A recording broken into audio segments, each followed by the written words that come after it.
Hey guys, Frank Cava, experienceinvestor.com here, and we're talking about money, raising it in your business, okay? So we've talked a lot before about the difference between bank money and private money. We talked a little bit about not only private money, but soft or friendly money. We talked about how to acquire it. For most of us that get into this business, some of us have a little bit of cash, some of us don't.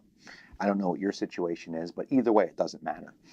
What you want to be able to do is either leverage your ability or leverage your cash, okay? At first, what most people do is they go to a private lender of some sort, a hard money person they met at a RIA, or somebody else who they know or who's friendly and lends them some cash.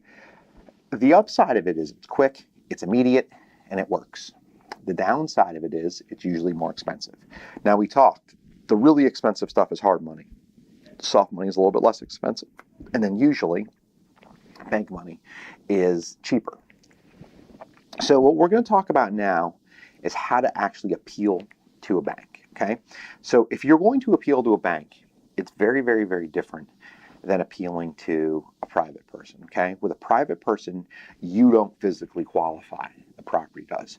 With a bank, you bet your ass you're going to qualify. I don't know if you've ever heard this, but the best analogy that I've ever heard about a banker is they hand you an umbrella and then they ask for it back when it starts to rain.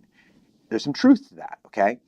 Now, I have good bankers, but the bankers I work with don't have the autonomy that the private lenders I work with have.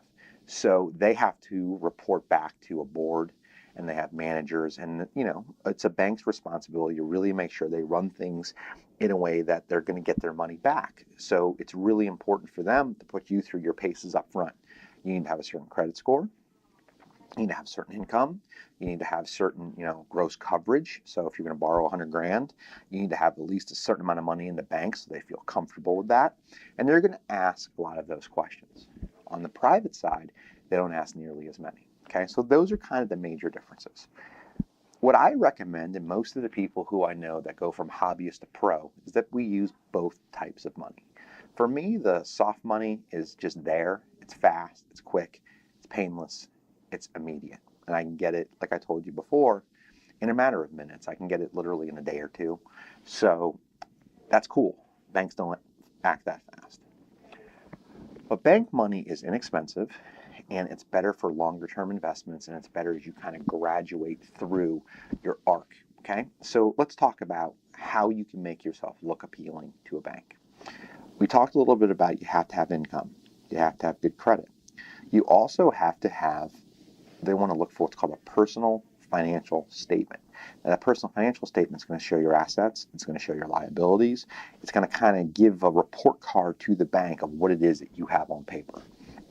If you don't have 2 years of good income on a W-2, you're probably going to be working with private or hard money lenders. But as you build your business, your goal should be to figure out a way to pay yourself enough where you can make money and look good on paper.